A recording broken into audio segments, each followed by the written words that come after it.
Well, hello. Hey, Matt. Hey, Suze. No, notorious. I don't know what to say. I don't know what to say. Jamming on the one. Jamming on the one. Yes, you do. Master Asa Incorporated. Hey, Suze. So, hey, what up, Paul Pate? So, Suze asks, after 2 or 3 episodes, you're the first person to say anything about the sign in the back. This is my Leon Lane sign that I took from our Kids of Comics Pavilion in Baltimore in 2017 when Leon Protector of the Playground debuted at the Baltimore Comic Con. And a really suave gentleman named John Gallagher made that. In celebration of the debut of Leon and it being the mascot of the show that year and all that coolness, the Kids of Comics Island was broken into alleys. So there was Leon Lane, and I think there was Oh Yeah Avenue. Franco was over there. There was, or was it Amulet Avenue? Kazoo was there, and I think did Jimmy have Amelia Lane? I can't remember. There was like 4 different streets you could walk down and get your comic book goodness. No, it wasn't 2019, bro. That's when I got into a car accident. It was 2017. Wait a minute. Was 2018? That was it. 2018, 20. No. I think it was 2017. Isn't that crazy? Yes, Amulet Alley. Thank you. Yo, what up, JoJo? Yo. That's how you do it in Philly. Yo. Yizzo. Yo, I need to get my Triz to get on the on the SZA. What's going on? Caffeine's in the house. That's right. No decaf here. We'll do an early check. You know about the caffeines. Are you a caffeine? Where's my joint? I'm in the wrong thing. Sorry. That's why I can't find it. You know who the caffeines are. The friends and regulars, not decaf. Of Coffee Break with JN. Well, hello. Welcome to the show. Welcome to Coffee Break with JN. That a little bit. My browser's acting up a little bit. Jamming on the one. Jamming on the one. Paul Pate has something to bring up. Oh, no. Paul Pate says, I have something to bring up. I love watching your show, but I must watch it live. I think if I miss it, I think to myself, crap, I'll just watch the replay. But I never watch the replay. Why is that? Hey, Caitlin. Yeah, why is that, Paul Pate? I guess if you watch the replay or you watch it at your own leisure, you're not really part of the show that way, right? So it could be a little FOMO. You know about FOMO, fear of missing out. So that would behoove you not to miss the show. How about those apples? But yeah, I wonder, is anybody, I guess the people that are here usually are here, but is anybody, like there's a couple of heads I haven't seen in a while, like Caitlin I haven't seen in a while. If you guys don't get to watch Coffee Break with JN as it happens live in the moment, do you just wait for the next week? Or do you catch up? That's an interesting topic, Paul Pate. Yeah, see, Paul Pate is like, yeah, I want to be part of the show. And that's what makes this special. Because all of you guys are personalities here on Coffee Break with JN. And that's one thing that I can't really get into with other people's lives, where they're just kind of like, I mean, obviously this is like the me show, but it isn't, right? Because we're all vibing off of each other. Like everybody knows Paul Pate, everybody knows Notorious JRD, you know, everybody knows Suze and Carlos, right? But if you're on somebody else's live, you're just hearts floating up at the bottom of the screen or a bunch of stuff that never goes unanswered, right? Cheer. What up, Carlos? Carlos, man, I loved hanging out with your boy last night. That was a lot of fun. If you guys missed Pencil to Pencil last night, we had Danny Williams doing business as Point Pusher. It was a really good show. We got a lot of new subs on the YouTube channel. He was a good pick. So everybody learned a lot, and it was a really fun show. El Jamal says, when I missed the show, watching the replay just isn't the same. And you know what? That's funny, El Jamal, you brought that up. Because I think the Facebook's thing changed because we would do the live, right? And then I would just put on a watch party. And I would catch a couple of people. Like some people will watch it again. And I would kind of just talk at them, but nobody would respond to me in the chat. And then it just kind of started. Nobody was really coming back to the watch party because I think the replay of the live was like right under the watch party. And I guess that's confusing. So, Matt says, this is more interactive than Pencil to Pencil, so I have to watch live.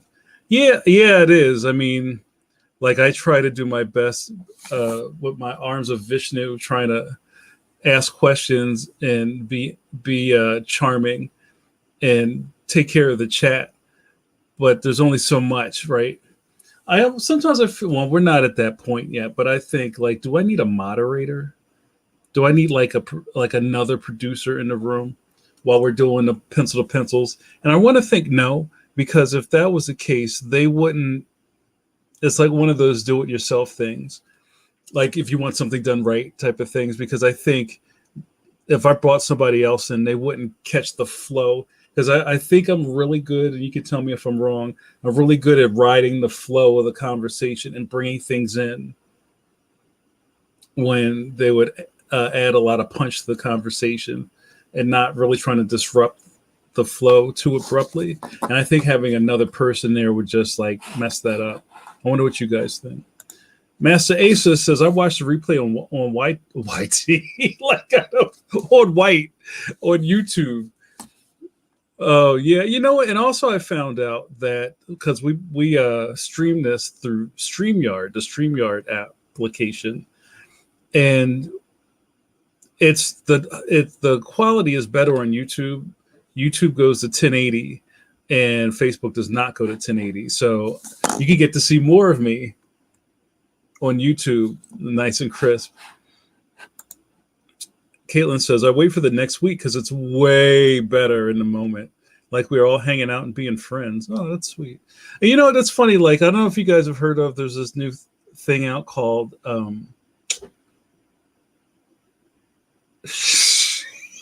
what is the thing? Clubhouse.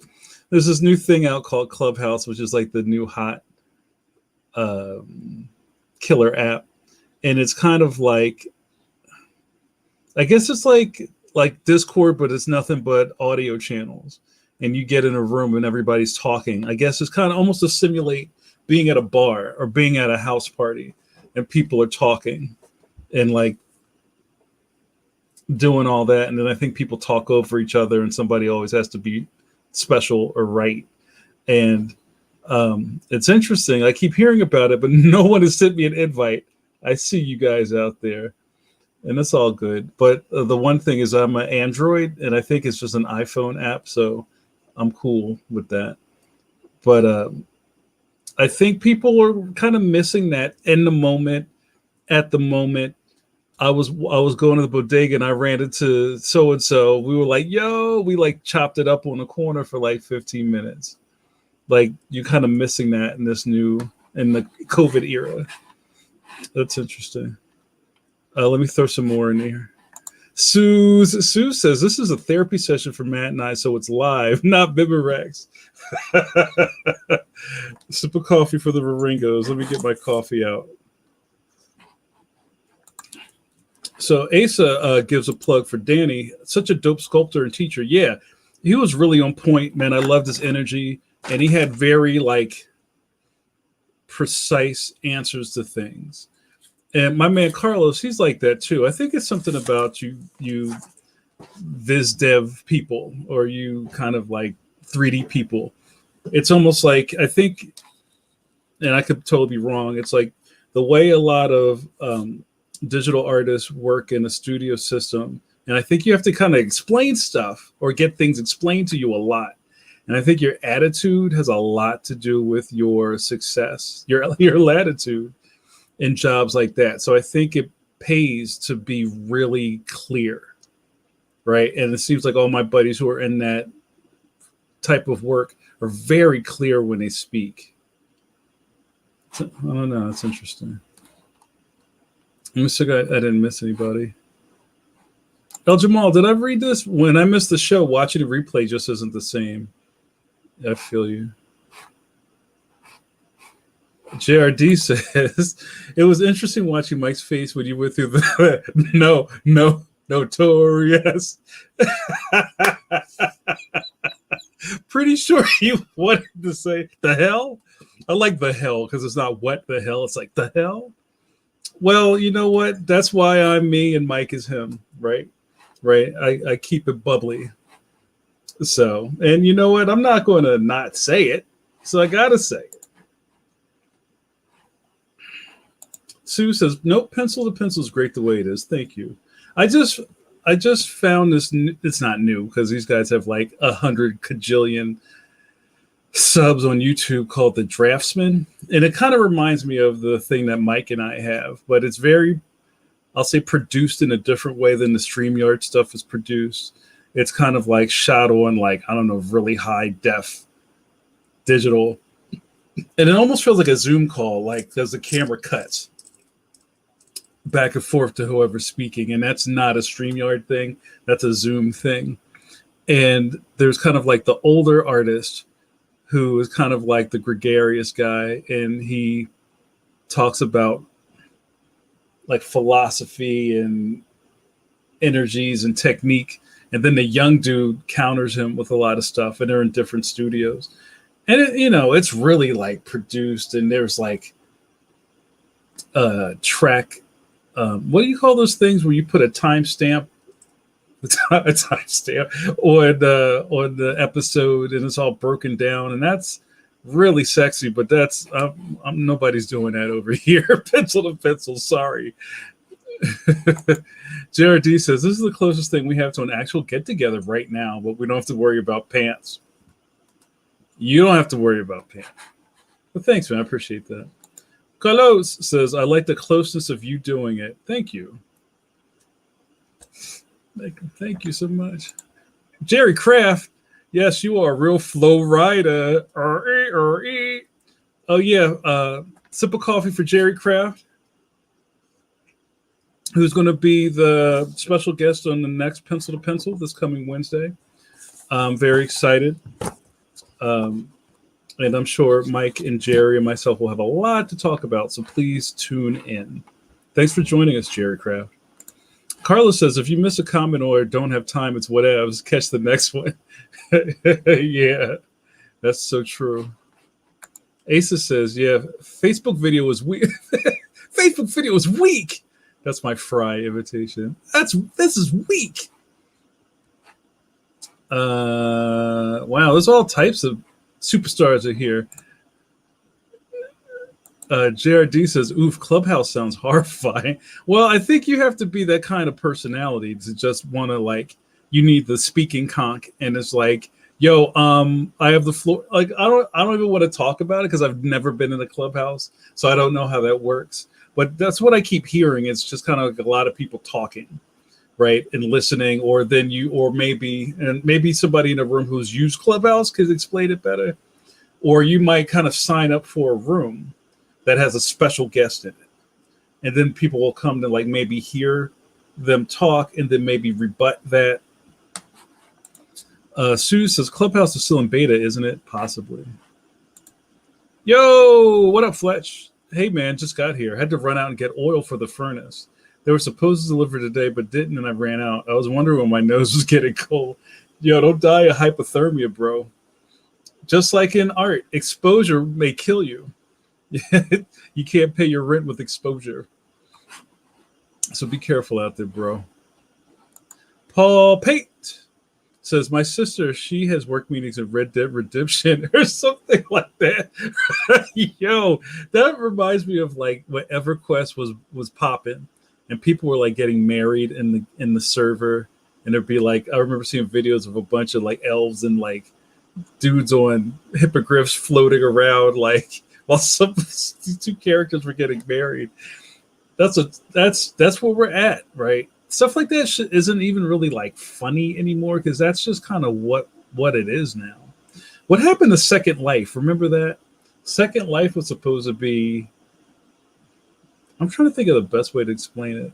Maybe one of you guys could explain it. It wasn't a game. It was kind of like what Minecraft is now before Minecraft was a thing. Like it was, you could go into this server and create your world that may look like this. So it's almost like I don't know. I'm not doing a good job of explaining that. Paul, JRD says, sorry, Paul. A friend posted an article about how the generic interactions of day to day, grocery clerks, folks you see at the gym, diner, coffee shop are now lost. And that lack of non friend interactions may be doing more harm to us than not seeing our friends. I believe that. But I also know that people are out in the street. Like, I don't want to get into a whole thing, but I see a lot of people acting like there's nothing going on outside. So I think you kind of get in where you fit in, or you have a pod, or you may be doing like catch up Zooms. Like I know I started doing a catch up Zoom with my college friends, which is really cool. And I think in a weird way, this has kind of been a blessing. I say that really loosely because I think if anything, it's made a lot of people kind of slow down and smell the roses or think about how things really work. And maybe you leveled up your stats, like maybe you learned a new skill, maybe you started spinning on that exercise bike in your basement that you were just hanging wet clothes on. You know what I mean? So I think there's a lot of minuses, but there's also some pluses to this whole thing. Sue says, where'd you get your natty hat? Thanks, Sue. Sue's always so complimentary. This is actually this is one of my Lacoste beanies. And if you could see, and I'm telling my secrets, you see that thing right there? It's kind of like a flip. I just pull the whole thing down. You see the gator. Watch it. So like I kind of remix my beanies to do what they need to do with my Scullies. So I like to kind of keep this one low. So I have a couple of them.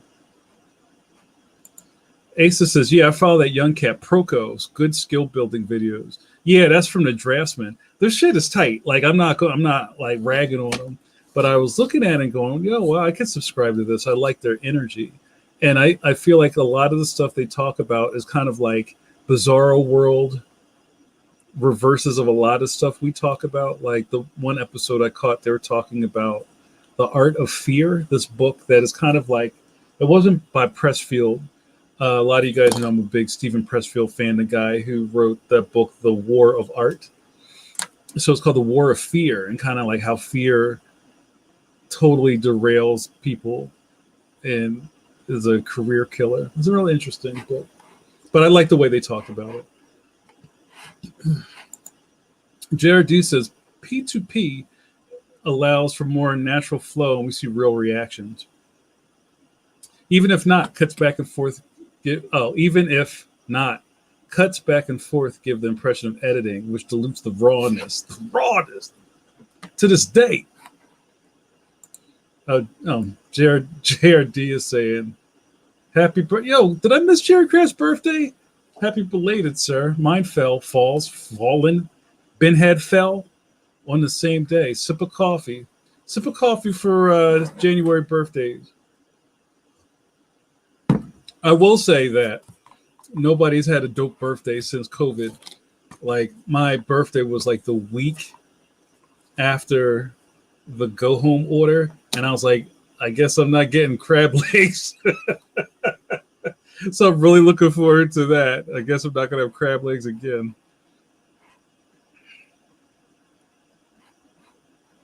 Hey Jim Lahan, what's going on? El Jamal says, a dude that I worked with was a DJ in Second Life. He had a paid gig in it every Thursday night for 2 hours. That's like I don't know much about Second Life, but well, it might have been like 5, 6, 7, 8 years prior to that where people were like really not understanding the appeal and the magnetism of those MMOs, right? Like these games you log on to that don't end, where me being a D&D head, you represent the ampersand, made perfect sense to me. It's like, oh, this is like D&D. You just play and then you pick up the game the next time. There's no end.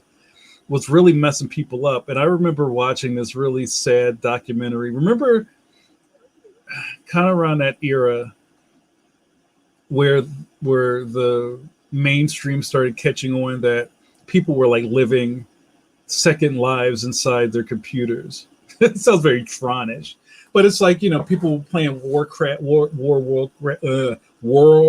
of Warcraft, and EverQuest was first, and Sword Art Online is exactly what this is about. And people were like, well, I haven't seen Johnny all week. He's been up in his room.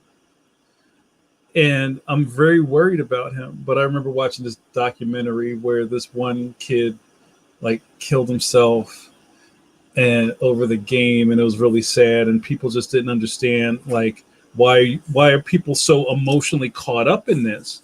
So then I kind of just started this really interesting conversation about people being human and needing interaction, and sometimes that interaction doesn't come from the places that you think it would, right? Not everybody wants to go out to the park and make friends.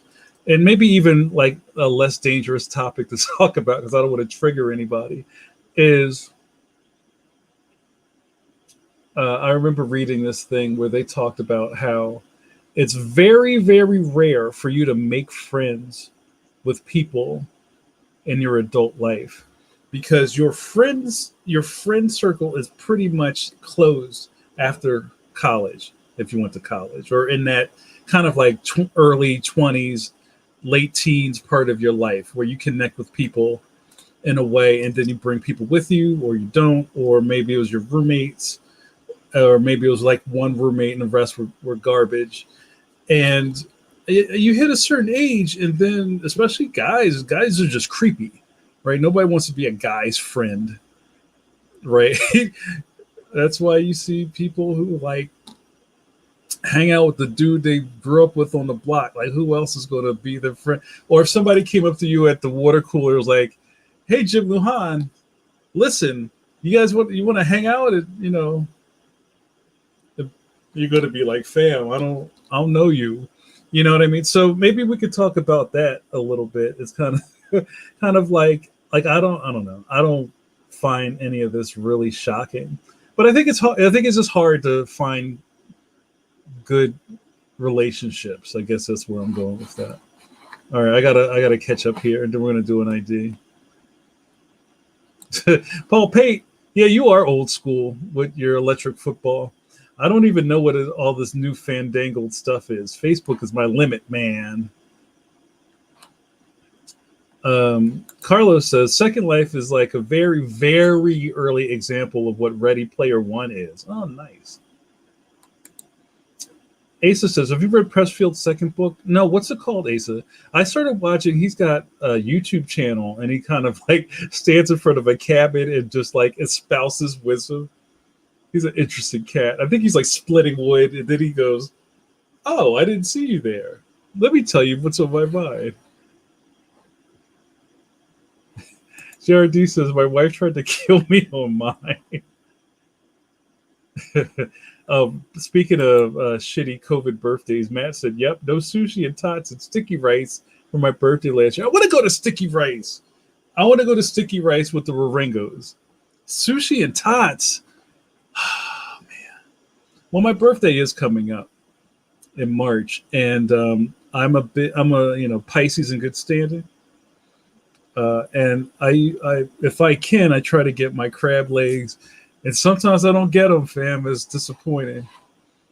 And it's hard to get good. Well, it's hard to get good seafood in Philly. There's a couple of spots.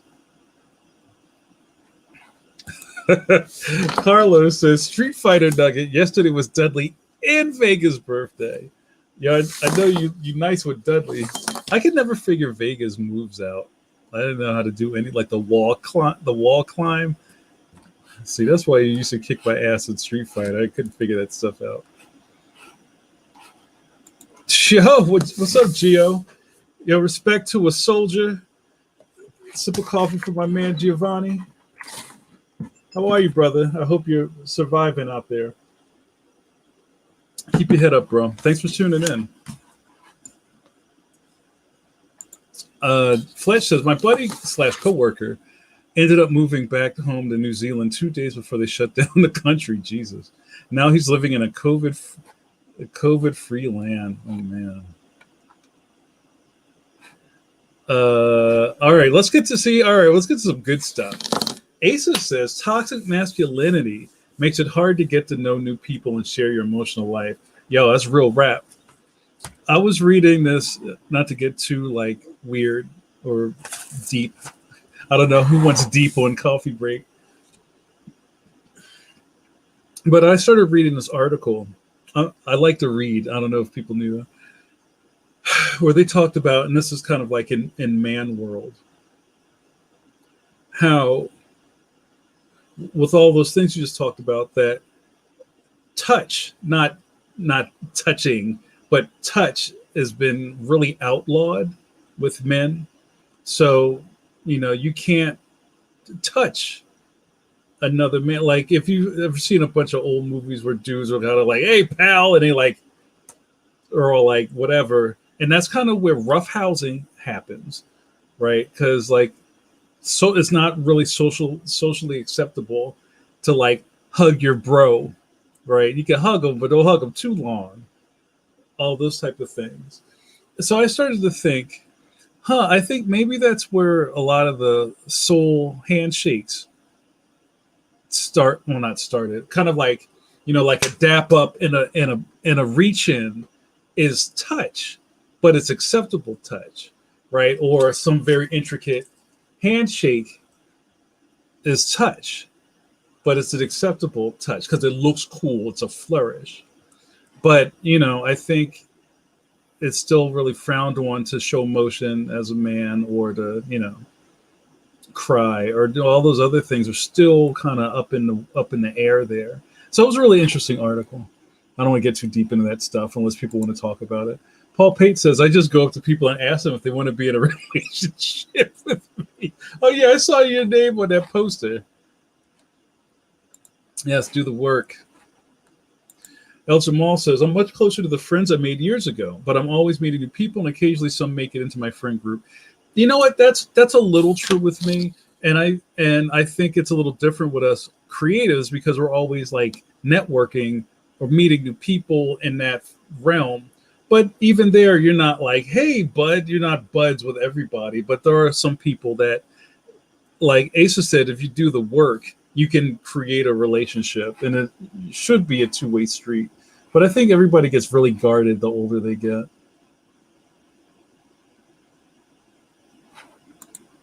Oh, Asa says, were you referring to art and fear? Is that what? I think that is. Yeah, I think that's it. I think I said the art of fear. I think it's art and fear. Jim Luhan says, I think we all have so many friends we've met through projects online that we've never met in person, although you and I have met and we love it. Yeah, I think we probably met in San Diego once, right? Yeah, it was funny when Keith Knight was on Pencil to Pencil. We were doing that. When do we meet? I think we meet, and that's another scary thing. You kind of meet so many people, you start to forget the connections. All right, JRD, let's roll up the sleeves. It says in the 60s, male insecurity about sexuality led to that touch taboo. So yeah, the only sociable acceptable physical interactions are handshakes or violence-based roughhousing, horseplay, as some may call it. Oh, Asa says, do the work is Pressfield's book. Oh, I didn't know about do the work. I thought you were just kind of chiming in on the conversation. Carlos says, on the topic of meeting new people, is it not like that in the comic world? I would imagine all y'all creatives connect to the con network and see what clicks. You already have that common interest. Doesn't take much from there to know if you're going to relate to someone or not. It's the same in MMOs, except it's online. Well, I'll tell you something, man. I'll say, and I think Asa knows because Asa was in my clique early on when I got on the internet. Is when I got into comics, because there's a bunch of you guys that know me from that far back. When I got into comics, my energy was a lot different. I was like, yeah, comics, this is amazing. We're at a comic book convention. This is crazy. And I kind of took this common interest of comic book creators to think, well, hey, we all are in the same tribe. I even know that saying tribe is bad now. In the same community, we should be able to connect and be friends and, get in this boat together and row in the same direction. And you find out quickly, like, it's not really that easy, right? It was like Biggie said, he thought Heavy D and Salt Pepper was up in the limousine. It's not really like that, right? So, I mean, you do find some kindred spirits and you do find some people that you can actively call friends. I think a lot of the people you kind of bounce off of at the most, you could call them acquaintances. Some people get burned from trusting people and then it biting them in the ass, or you kind of wind up in a space with a lot of social climbers or people who just want to get into your black book and go through your Rolodex. But I think one thing about comics, and this isn't telling tales out of school, you're dealing with a lot of people who are very vain. It's what it is. There's a bunch of people, me included, hunched over a table, creating, making things happen in the world, and with that comes a lot of ego. And I don't mean this in a bad way. I think to have a positive outlook on yourself propels you forward, right? But not all those egos are checked, and not everybody can play nice. A lot of that turns into the ladder system of, well, these guys up here aren't going to talk to these guys down there because why would you? And a lot of that gets really muddy, and then you start to see people just break off into camps because, like, oh, here's the New York guys, or there's the Pittsburgh guys, or these guys are from upstate New York or whatever. And, and then there's some people that kind of cross those boundaries. But I mean, and, not to embarrass Matt and Suze, but that was what was so special about Mike, because Mike didn't play those games that a lot of comic book dudes do. And for Ringo's space in the industry, it was really refreshing / shocking that he was so nice. Right. So for somebody that would like reach down and talk to the guys at the indie artist alley and do covers for people for nothing and just really be excited about other people's work was so refreshing, because other people don't act like that, because there's just a lot of ego in it. And there's just a lot of just imagine like Facebook. Everybody on Facebook has a wall where they have a community of people that are there to see them. And you put all those people in a room, not all those people are going to want to play nice with each other, right? But, it on paper, it sounds like it should work like that. And I spent the beginning of my career trying to meet everybody and be everybody's friend and be all of this stuff and be a bridge builder. And then in my 30s, I started realizing that half these people weren't really my friends. So I kind of had to put them over here to protect myself. And then in my 40s, where I am now, that group is a lot smaller. And I'm friends with a lot of people. And I'm friendly with a lot of people. But not everybody, you know how it is. And you don't have to be a jerk about it. You know what I mean? And I'll talk to anybody if they, jump up in my messages on Facebook if they ask a question or they, need some advice, or if they, even need a hookup, if I can do it, I'll help. But it should be a lot better than that. It's not. Sorry, I didn't mean to take up half the episode with that question. Thanks, Carlos. Flesh says the bro hug where you thump or smack each other's back. No long squeeze hugs for men. See. JRD says, Carlos, most of my comic friends I got to know from being customers of shows or via Twitter, then finally meeting at a show, so one or another. I feel, I don't know. I almost feel like I put my foot in my mouth, but I'll stand behind what I just said. And I feel like JRD is just talking to Carlos, but I'm reading it anyway. My closer friends are from the Kids Love Comics group, thanks to the common interest, so less from Artist Alley or after show events. JRD cosigns, yes, huge difference between being friendly and actually being friends. El Jamal says, not everybody gets that Zoom or FaceTime call. You know it, bruh. So, I mean, it's just, I'm not saying anything that no one hasn't heard before. And, I back at the end of my 30s, I used to get a little salty because my phone didn't ring. But that phone not ringing kind of cued me in on the actually who wants to really be friends with you. It's a little bit heartbreaking. And I don't talk about a lot of this stuff, and I'm not saying any names because it's not worth it.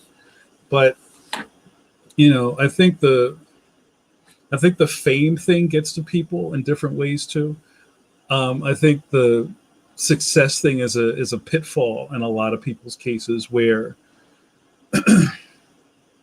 like I've known people who were just in the pool with us at one point who blew up.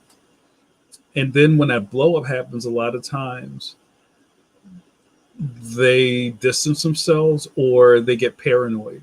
I see this a lot, where the once in a while phone call now turns into the phone call where it's like, so what do you need? I don't know. I don't need anything. Well, okay. Well, all right. I gotta go. I'm real busy.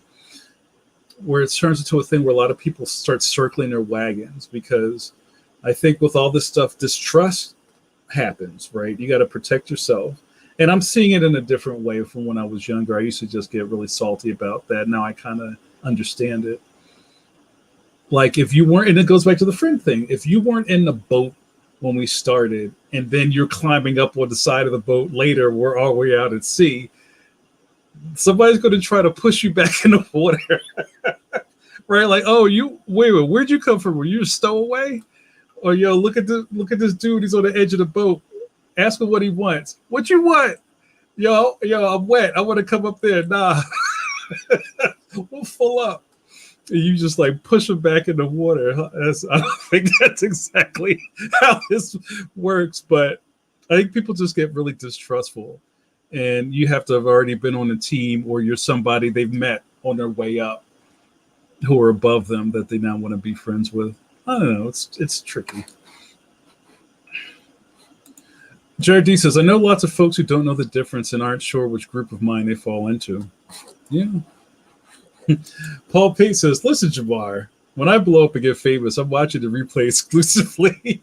I'm not going to just be a part of your live show. You told me, Paul Pate.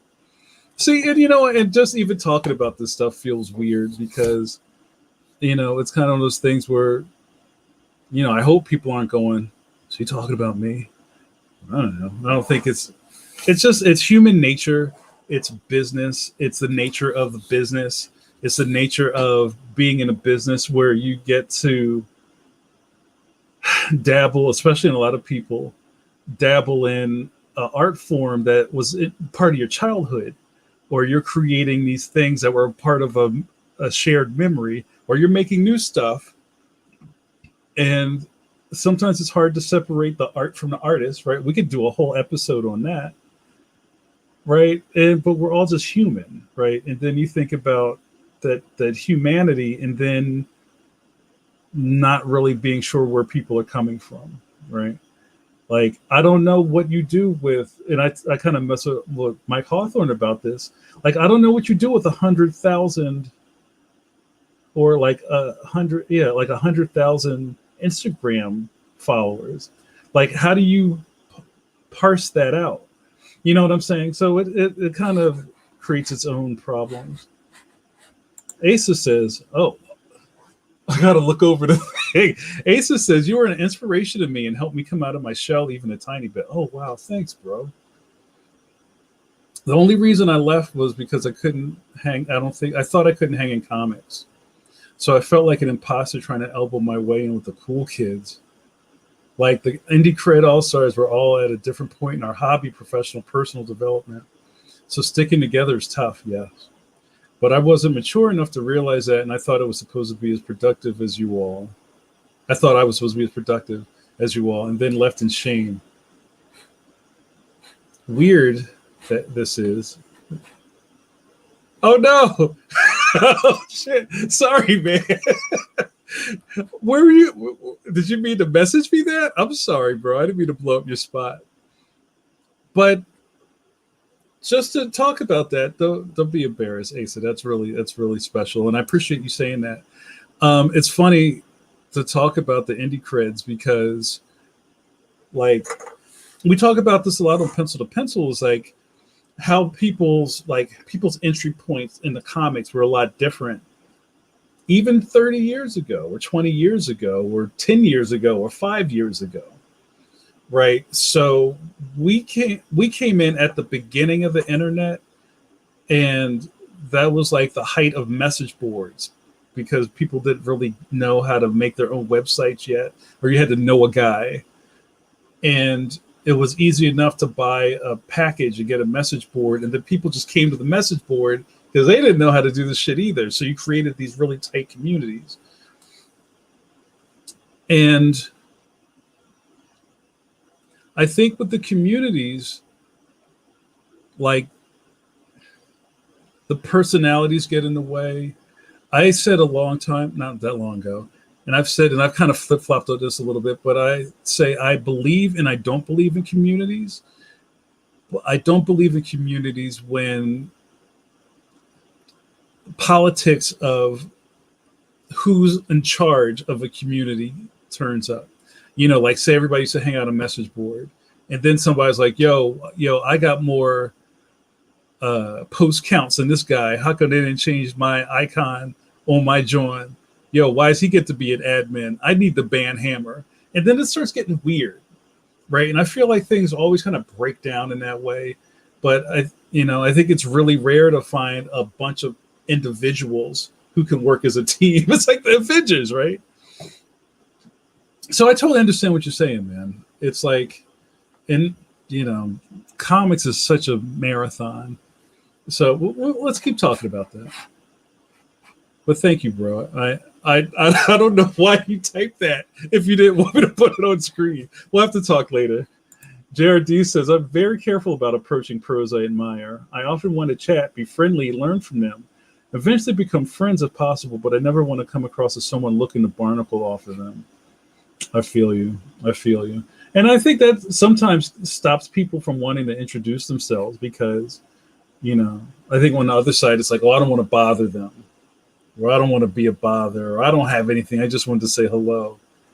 I think all this stuff is fine, but sometimes you may just have to say that. Like, hey, listen, just wanted to introduce myself. I love your work. Keep on keeping on, It's tough.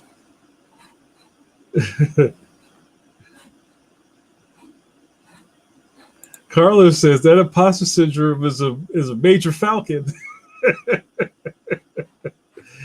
Oh man, El Jamal, indie cred all-star for life. Yeah, man, the iCreds is still making stuff happen. It's crazy. Hey, what's up, Clean? How are you? Wow, we went 45 minutes. I haven't done one ID. El Jamal says, and I still support all the creds of this day. Salute. All right, you guys. Let's do it, John. You're watching Coffee Break with JN. We're getting deep in the chat tonight. We're swimming in the deep pool of the stream tonight. What happens here? Well, I, Jamar Nicholas, Johnny Carson, if you may, your internet hairbrusher, your internet safe space and best friend, is going to drink coffee and run his mouth.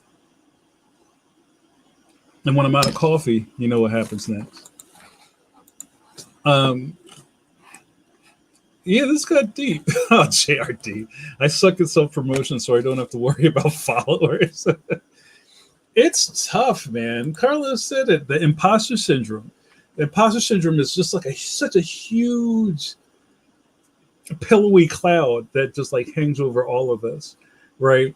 It's kind of like, and that's the weird thing, because anybody should be able to do this, right? I'm always really careful about saying to people, and we say this stuff a lot to different, if you want to make comics, all you need is a pencil, a piece of paper, and you're making comics. And it's like, well, wait, hold on a second. It's not exactly that easy, right? I think, yes, physically or maybe metaphysically, yes, you are making comics, but all the rest of the stuff is a lot of late night phone calls and standing on a balcony in San Diego, like shaking your head with a cigarette in your hand. Like, I don't know what happened today, man. I don't have any money to get home. You hook me up with some tacos tonight because I'm broke. Like the rest of comics, that's really where it happens. And like, I think we all deal with this stuff in our own ways. And I think that's what's really important about having good friends, especially friends in the business that you can kind of bounce the stuff off of. One of my favorite things that I would say once in a while is, like when you'd be at the beauty salon or whatever, and there's always some lady who'd be like, "Ooh, Denzel, that's my husband. If Denzel walked in the door, he'd be my husband." Beyond him already being married, but I think there's this really interesting reason why people in the same profession attract people in their profession, because it's hard to line that stuff up if you don't do the same kind of job. And I'm not talking about just like, us normal people, but it's like, say you're a multimillionaire movie star, you're not going to get married to the lady who takes your bus ticket in the terminal. Like, it just, not saying it can't happen, but that's what all those little romantic movies are about. But it's hard because you just don't understand their universes, and you guys don't line up. That was like that movie I talk about once in a while, Notting Hill, that Hugh Grant, Sandra Bullock movie. That movie makes me so mad. Wait, was it Sandra Bullock? Or was the other, what's her face? Who's Pretty Woman? That's not Sandra Bullock, is it? You know who I'm talking about. What's the coffee? Oh, you try to change the subject. What's the coffee flavor? This is a Keurig K-Cup Dunkin' Donuts. It's getting cold as we speak. JRD says, did I miss a part of this, JRD? For example, I have a friend who was friends with plenty of pencil-to-pencil guests. Okay. And I tell him I'm lucky I can actually speak to them without running away. So no way am I just randomly befriending them. That's what's up. Hey, what up, Mark? Good to see you, bro. I like that secret squirrel gimmick you got over there. When you're out of coffee, you make hot cocoa? No, no. Cocoa's too sweet for me. I got to watch my sugar. I have imagine this bar up here. You see the joint up there? Are my SP, my sugar points for the day. And they start to slowly go down by the end of the day. So having a cup of hot cocoa is just going to exhaust my sugar points for the day. Suze, yes. Julia Roberts, yes. Thank you so much. Everybody's helping me out. Julia Roberts.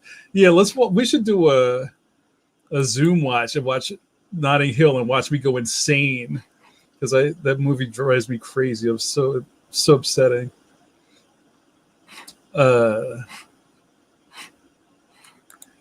JRD says, talking about imposter syndrome, I still expect the guys who manage Kids Love Comics to go, wait, how'd you get here? No, and I've told you before, man, you earned your spot, man. Don't worry about that.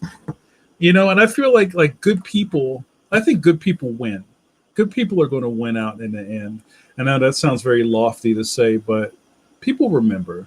People remember the good people, right? And I don't think there's any great merit to being like flash in the pans or like what do they say like a over shooting stars and all that. Shooting stars fizzle out. Mark says having a good support system can be key. Yes. Haha. It was Julia Roberts. Haha. JRD says, which is why I keep busting my tuckus to make so many books, hoping the production proves I at least have the drive. That means a lot, bro. Julia Roberts is pretty. Clean. What up, Clean? Clean says, my husband, the psychotherapist, hates rom-coms. He says they mess up any hope of a healthy relationship and create extremely unrealistic expectations for romantic relationships. He's not wrong. What was that movie with Joseph Gordon-Levitt? Is that his name? Why am I not? The kid from Third Rock from the Sun, where he was addicted to porn and then his girlfriend was addicted to romantic movies and they were just like a hot mess for each other. No. You might not be able to go on a casino trip, Mark. Don Juan, yes. That was an interesting movie because that's a very modern movie. It's a very modern movie. You should check that out. You should see Pretty Woman just to see Jason Alexander from Seinfeld with a head full of hair. Oh yeah, Carlos says that's nice. Positive reinforcement from your peers really is mana. Oh, my mana is over there. See the heart? And then my SP is over there. It's really important. And I know in comics it's important, but it's also, I've seen the higher up people get in comics, the less people want to give them, this is kind of different, critiques. Because I think, you don't critique a master, right? Like you're not going to tell Frank Miller his shit doesn't look right? Because that's just, that's Frank. Frank does what he needs to do. But I'm sure Frank, I hope, has somebody in his corner who's like, yo, can you look at this? And it's like, yeah, man, you need to move that leg over. Like, I think everybody has somebody like that. And you may not ever know about it, but I think we all kind of go through that. Sue says, rom-coms are not my cup of tea. Please tell. Yeah, I mean, they don't bother me, but it's kind of like, I think the whole, oh, you know what? I did this all wrong. Let me get in a cab and chase this person to the airport and profess my love as they're boarding a plane. But now you never get through TSA. Those movies don't work anymore. Or, somebody crashing a wedding and go, does anybody object to this wedding? I do. Then they fall down the trellis or something like that. Oh, I've always loved you. I just figured out I'd had the balls to say it a second before you got married to this person. I don't know. JRD, of course, says, I like romantic comedies of the 30s and 40s, but they're quite different. Like Topper. I love Topper. I don't think it's a romantic comedy because they're ghosts, right? Maybe you can talk on that. Let's do it. I'm going to do a late ID, and I totally have been running my mouth and not drinking this coffee. Well, you know what? Let me not do an ID. Let's do a GLO. Good looking out. Good looking out to some of my favorite Patronuses. That's right, the $2 Patronuses on my Patreon. This is the GLO, Good Looking Out tier. I always shout them out every episode of Coffee Break with JN. Thanks for supporting the Patreon. I adore you dearly. And you might be asking yourself, JN, I love your swag. I like those glasses, bro. Where'd you get those? Or better yet, how can I find out more about this Patreon? Well, I'll tell you, bro. You can become a patron of mine today if you go to patreon.com/Jamar Nicholas. I have lots of exclusive videos. The world famous, I'm going to do it, exclusive world premiere podcast. It ain't hard to tell. I do with my best hermano, Mike Hawthorne. You know who Mike Hawthorne is. That exclusive Marvel artist who draws Deadpool, Daredevil, Spider-Man, all of those top tier characters from Marvel Entertainment. Him and I go back to the Indie Cred All-Stars. Asa, it all comes back. El Jamal, it all comes back. And we are thick as thieves.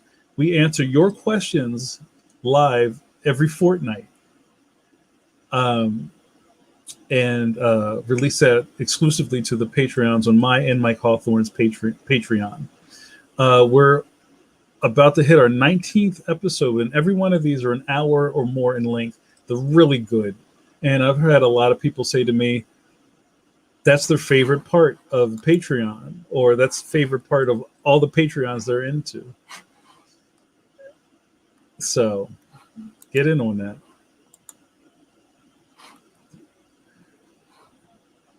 Cool. All right, I'll do the ID in a little bit. Indie Crib for life. That's right. Kitty Wog, what happened, man? You know, you're on the starting team, bro. You keep running in at the last minute. We're in the third quarter with your gym bag. Like, oh shit. You put me in. What up, Kenny Wong? Good to see you, bro. Thank you, Asa. That means a lot, man. Asa's been down. He's down with the team. Asa knows what's up. And what I love about the show is that talking about friendships, right? It's just like you get to watch two guys who generally like each other talk about stuff, you know, and there's no characters. He's not playing like the bad cop and I'm not the good cop, or I'm not like throwing jabs at him. You know, it's just like, it's good stuff. It's good for your soul. Oh no, Kenny, your dog.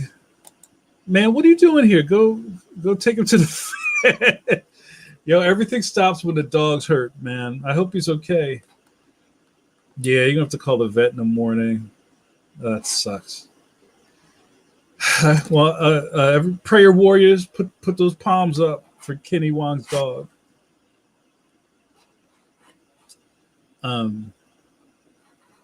So Asa says about the It Ain't Hard to Tell, not fanboy stuff, but all about the process and life of creators. Fascinating. I'm gonna do my Johnny Carson. That's fascinating. That's wild stuff. That's exciting stuff.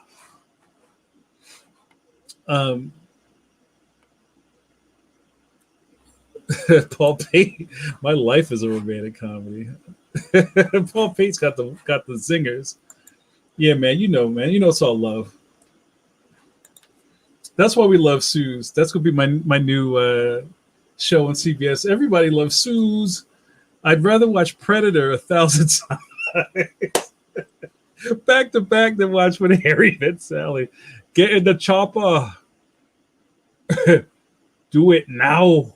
There's so many Schwarzenegger quotes. Oh, I love Predator. You know what? I'll challenge that. Okay. Let's switch this up. I got to finish this coffee. We're already at an hour. What's your favorite Schwarzenegger movie? I think we'll be surprised at people's picks, but just run them off. What's your favorite Schwarzenegger movie? You can maybe do a 1 and 2. Like, I'll take this one, and then if this one isn't on Netflix, I'll watch this one. But my favorite is Commando. I love Commando. Commando is so ridiculous. So good. Come on, Paul Pate. I'm not even put that on the screen. You got to play fair. Junior. Nice pick. I love Commando. I have Commando on like 3 different DVDs. Oh, nice. Total Recall. Eraser. Nice. What happened to so-and-so? He's been erased. Like, you waited the whole movie to say that. Ace of Twins, then Commando. Okay. Kenny Wong says, that's tough. Toss up between Kindergarten Cop, Predator, and Commando. Hey, hell, let's go to station break. What up, Mama Carla? Carla says, "Hi, Jamar. My daughter just did her gender reveal. She's having a girl. Congratulations! I saw that on your Facebook. I'm so excited. Congratulations. Oh, that's so cool. Everybody say congrats to Carla. That's amazing. Life goes on. I love it. Good on y'all. Thank you. Thanks for telling me that. That's so cool." Carla says, Terminator 2 and Total Recall. T2 was dope. T2 was like, there were like summer blockbusters, but Terminator 2, you came out of the theater, we were like punching people in the street. We were so hyped. Paul Pate, Total Recall. Conan, what is best in life? You know what? I thought more people were going to say Conan. I really did. JRD, man, you always messing it up. I'm not a fan of Schwarzenegger, really, so I would have to look at the list. I need that GIF where a man's like, with the question marks. Probably Total Recall, but I also enjoy Kindergarten Cop. I'm not going to pick with you too much. Kitty Wong says, I saw T2 when it first came out. I was mad hype. Yo! Plus my man, what was the kid's name? Edward Furlong had the Public Enemy shirt on. He was hacking the ATM terminal. So good. That's True Lies. True Lies is great. That's an underrated Schwarzenegger flick. Plus, there's Jamie Lee Curtis in it. Pumping Iron. I guess that is a Schwarzenegger movie. Mark says, favorite line for Commando. Remember, Sully, when I promised to kill you last? Yeah. I lied. Oh. Best line in Conan for me is, enough talk. Throw the sword. Oh, man. Who's your favorite? You like Momoa? Is he your favorite? Yo, what up, Angel?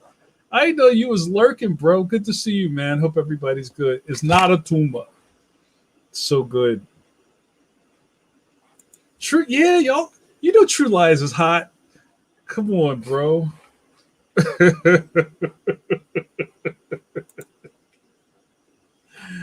Oh man, that's great. JRD changed his answer. True Lies. Who is your daddy and what does he do? We need that soundboard.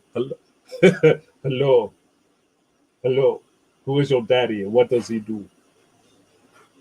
I think I just saw there's some indie video game that has like an Arnold Schwarzenegger. That was like also another thing in video games. A lot of the mini bosses were some like big Arnold Schwarzenegger looking dude.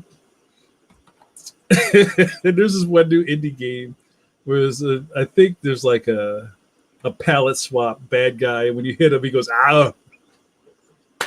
Ow.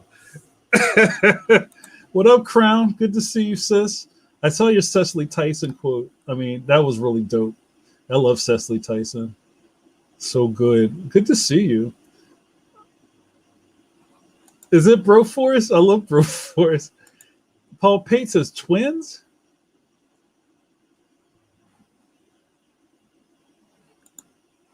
You know what? That's like a new age power couple. Lisa Bonet and oh yeah, you can't top the Bonet Kravitz Momoa family. Yeah, that's some new age stuff right there. And Zoe Kravitz, she's really good. She's a good actress.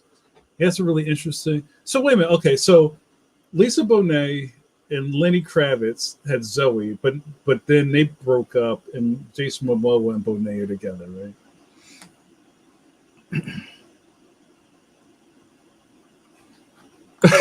We're going to play some Broforce with Steve. Carl, is Twins your movie? That's so funny.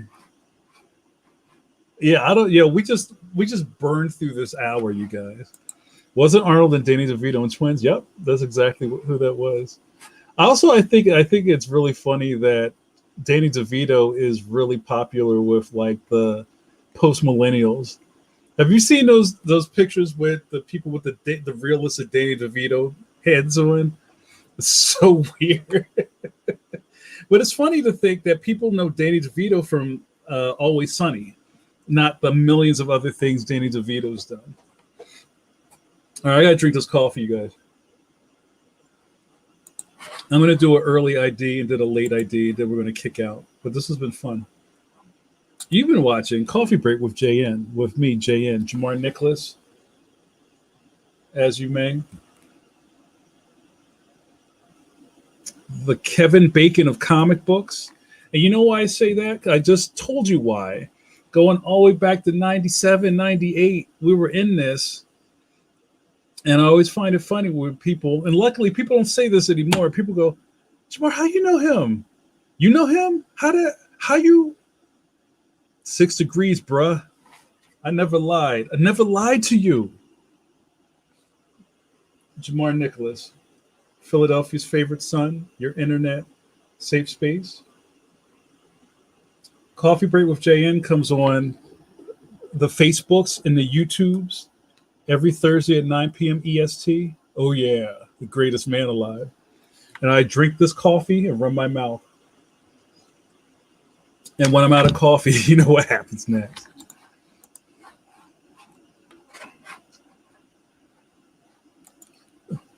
I'm very down for a Broforce jam. We need to get that in. Carla takes it back to the essence. I liked him in Taxi. Wasn't that his first thing? He was a breakout star in Taxi. Jamiroquai. I like Jamiroquai. He's dope. And I realized Jamiroquai was wearing those funny hats because he looks real plain. He just was like a random dude he needed a gimmick. So like, let's give him a big hat. Kind of like the Pharrell stage where he was wearing the Ranger Smith hat. Well, Always Sunny crew. Yo, Sweet D is funny. My favorite one is where she's in the shoe store and she tries to steal the shoes. And she like does like some distraction thing, like, "Ooh, what's that?" And she runs out the and headbutts the car. Oh my god, so funny. Paul Pace's fun show tonight. Well done, thank you, sir. We're gonna wrap up soon. We went a little over.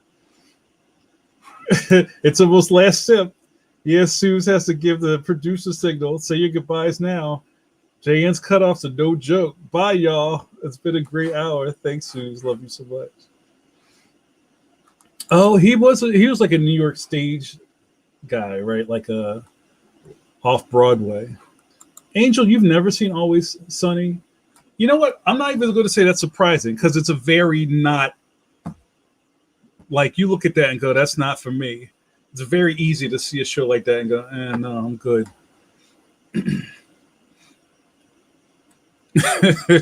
Oh, that's it. Did it not go through? That's some Philly shit too. Say goodnight, Matt. Fletch says, did anyone see Arnold in The Villain? He plays handsome stranger opposite Kirk Douglas. Oh, wow. I remember The Villain. That used to come on HBO when HBO was just HBO. And it was a box that sat on top of your TV with an on-off switch. Yeah, all right, don't get me started because we're going to turn this into another 30 minutes. I remember The Villain. It was like a really weirdo movie. It was shtick, yeah. Oh, man. Yes, I do remember that. He could not act a lick. Good pull. Kenny says, I've never seen It's Always Sunny either. My boys keep saying it's right up my alley. It's ridiculous. It's almost kind of like cringe humor. It's kind of cringe, right? Where these people are just like not good people. So, I feel like it's almost the successor to Seinfeld because that was the whole thing of Seinfeld. They're not nice people, right? It's kind of like anti-television. Yo, say goodnight, El Jamal. Good night, Mama Carla. Carla says, same, never seen it. Everyone in my office tells me about it when they learn I'm from Philly. Yeah, like the old, if somebody asks where you from, you say Philly, then they go, well, West Philadelphia, border. people just go, oh, always sunny, right? Paul Lind. Wait, Chief Nervous Elk. JRD. Good night. All right, you guys, I'm going to wrap this up. This was fun. I hope I didn't get too deep at the beginning of this. Thanks, bro. But, it's, I like keeping it light, but I also want to be real with you guys, right? And I'm glad that we could share. I'm glad that the Black Dusty Roads, Jamar Nicholas, can put his hands out on the screen. Oh, it's Kirby hands. Gotta be careful for my own branding. Puts his hands on the screen, my hands with your hands. You can feel the power of the people, the people's champion.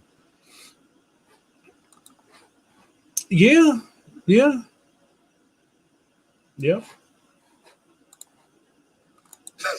Exactly, right? See, it is. It totally is.